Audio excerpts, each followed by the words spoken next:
How's it going, everyone, and welcome back to Rangers Rundown. Rangers have dropped their third game in the last four, second in a row to the Colorado Avalanche, this time in Colorado. This game was a better battle than the previous one against Colorado was, but still end up with the loss. So, let's talk about it. Lundqvist is ill, so Hayek gets his second game in a row with the Rangers tonight. Kind of a mixed bag for Hayek tonight. Shesterkin is also still out, so Georgiev gets the net. Kreider, Zibanejad, Kakko, Panarin, Strome, Hunt, Lafreniere, Hedl, Gauthier, Rooney, Gaudreau, Reeves, Lindgren, Fox, Miller, Trouba, Nemeth, Hayek, and Georgiev in net. So we get into the first period. Colorado 5 shot attempts in the first minute, and that pretty much set the pace for the entire first period. The fans boo Trouba because of the hit that he put on McKinnon in the previous game. First line gets some good pressure, and Zibanejad gets a nice shot. 5 minutes in, the shots are 3-2 for the Rangers. So the Rangers staying in the game. The eye test would tell you Colorado is kind of controlling things, but the Rangers keeping themselves in it. Colorado coming out fast, but Rangers are being physical. Strome had a trip that didn't get called, luckily, and he had a hand in the face of another Colorado player pretty shortly after that. So Strome being physical. 8 minutes in, the second line, great cycling, keeping the puck in the zone, which is something the Rangers struggled with tonight, is keeping the puck in the zone. Way too many turnovers, some bad passes mixed in. 8:42, Nemeth takes a holding penalty. At that point, Rangers' penalty kill was 27 for the last 28. So a bright spot in the last couple games for the Rangers has been their penalty kill. Colorado has a lot of shot attempts on that power play for them, but they end up coming up short. 11:17, Georgiev stops a breakaway. I'm always going to write that down when that happens because he's not great at those. Hedl's back pass gets past Hayek, and it leads to a Colorado chance. So anybody who is wondering why Hayek is still a member of this team probably saw that and is talking about it. And then at 12:21, Rantanen would score a goal. McKinnon, he comes around the net, backhand right through the crease. Rantanen pots it right in. So Colorado goes up 1-0. A collision sends Hunt into the net. Hayek was down, and he blocked a pass, and he ended up tripping Hunt and sending him into the net. Hunt was fine, though. 5 minutes left. No Ranger shots in 7 minutes. So with 5 minutes left in the first period, the Rangers hadn't had a shot in net in 7 minutes. They finally would get a shot after 8.5 minutes of Colorado not allowing them a shot on goal. There's just no sustained pressure. Colorado very good at clogging up the neutral zone. Rangers just giving the puck away. A lot of giveaways in that first period. Just bad passes.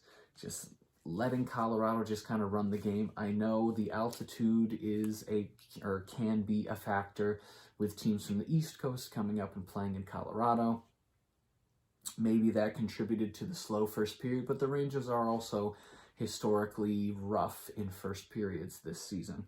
17:41, Rooney takes a tripping penalty, and 30 seconds into that power play, Makar would score a power play goal. So we get to the end of the first period, shots 12-7 in favor of Colorado.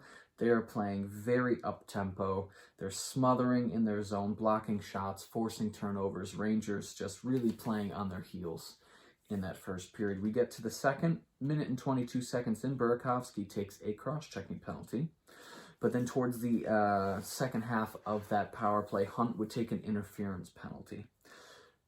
And I thought that call was BS. Hunt is standing at the blue line. He has cemented himself as waiting so that he doesn't go off sides, and Comfer runs into him, and the ref calls it interference on Hunt.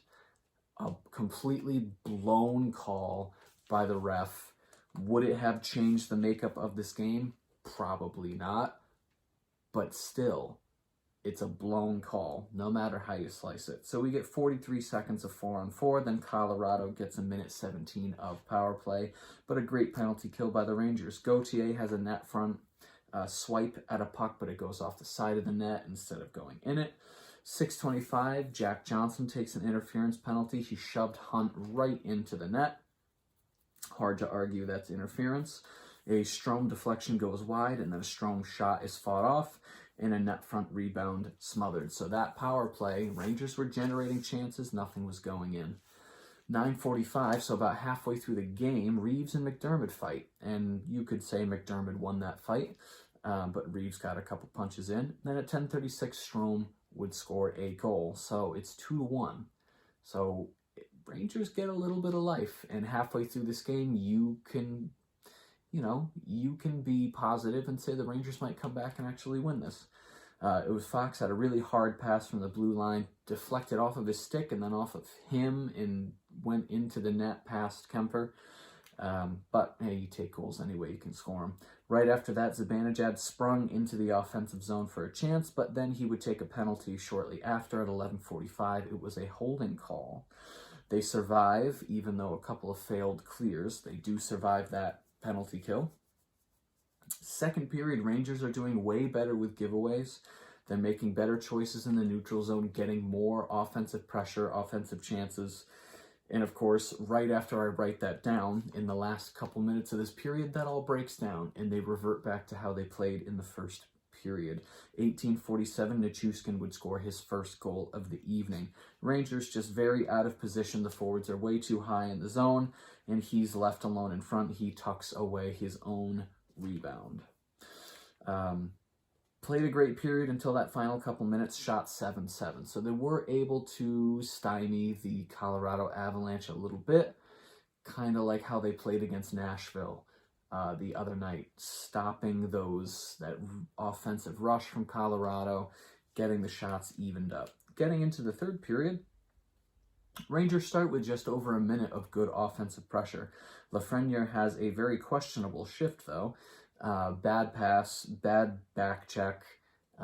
He would redeem himself in the last minutes of the period, but he did have a pretty rough shift towards the beginning of that period. Colorado pushes back. They realize what happened in the second period. They're not going to allow the Rangers to do what they did to Nashville with back-to-back periods of very good defense, so Colorado pushes right forward.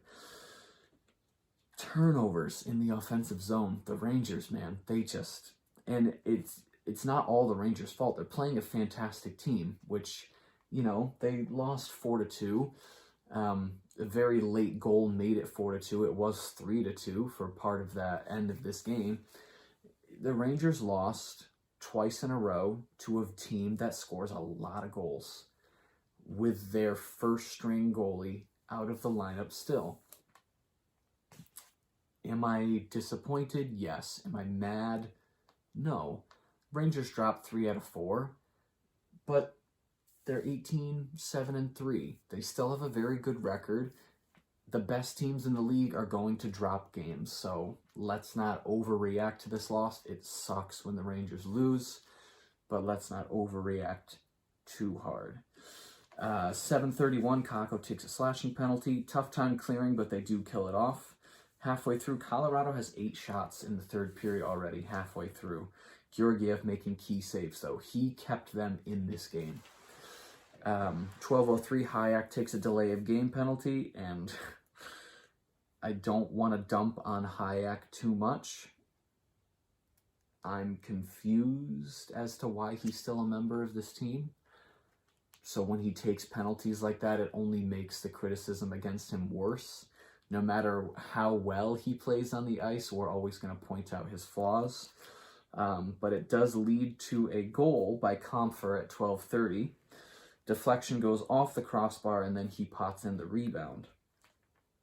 Rangers challenge for goalie interference, and at first you think, no, this is a good goal. But they slow it down, and he did end up bumping into Georgiev's chin before the puck went in. So they do overturn it, and that keeps the Rangers in this game 3-1.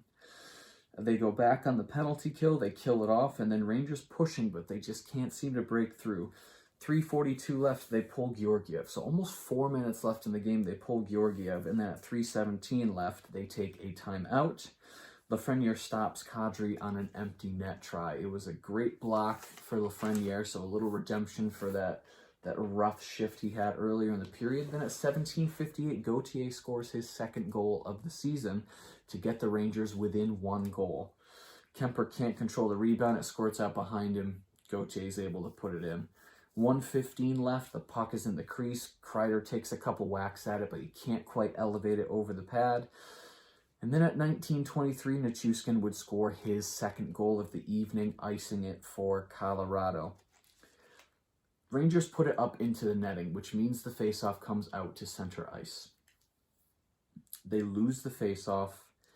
Nichushkin gets a breakaway. Georgiev was sitting on the bench for a couple minutes before then, so he's not as sharp as he was earlier in the period. He's also classically not great at breakaways. Nichushkin puts it in with about 30 seconds left in the game, and that does it for the Rangers. Shots 28-30 in favor of Colorado. Face-off 54.5%.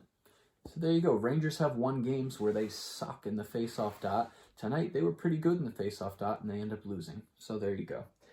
Power play went 0 for 2, hits 19-13 in favor of the Rangers, blocks 18-13 also in favor of the Rangers. This game was on ESPN Plus tonight, which means no trivia question. But the Rangers are back in action tomorrow night. Maybe Shesterkin plays, maybe Kincaid plays. It is against the Arizona Coyotes, who, despite their awful start to the season, have been winning games recently, so we won't call it an easy guaranteed win, but it definitely won't be as difficult as tonight was. So hopefully the Rangers can come out of this western part of the country back-to-back game with 2 out of 4 points. I think that would be fine. Then they get a day off. They come back home on Friday to play the Golden Knights, which will be a tough game. Hopefully Shesterkin is back for that game. But back in action tomorrow night. Hopefully we get the 2 points. If you enjoyed this video and you'd like to see more videos like it, be sure to hit the subscribe button. Thank you so much for watching, and I will see you in the next rundown.